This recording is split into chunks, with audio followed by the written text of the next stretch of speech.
nos yn braf heulog, teithiodd dyn heglog a'i wallt hir coch fel gwaed yn llifo i lawr dros ei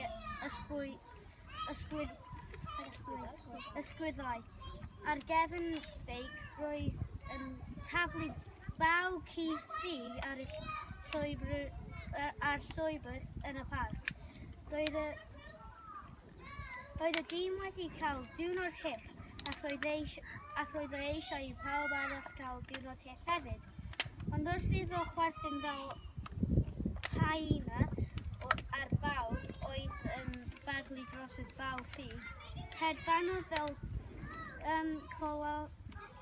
colomen dwc yn syth i mewn i foncys tew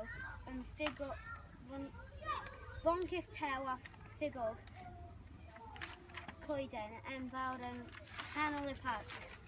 Yn anffodus i'r dyn anfarth, y coeden oedd y prif ddinas y wiwerod. Roedd y wiwerod bach fflwfflyd yn flin iawn, felly taflon nhw canoedd o cynnau tuag at y dyn.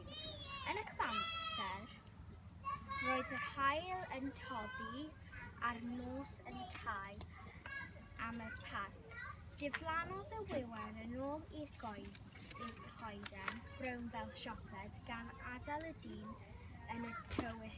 Wrth iddo ceisiau codi ac mynd adref, clywodd sŵn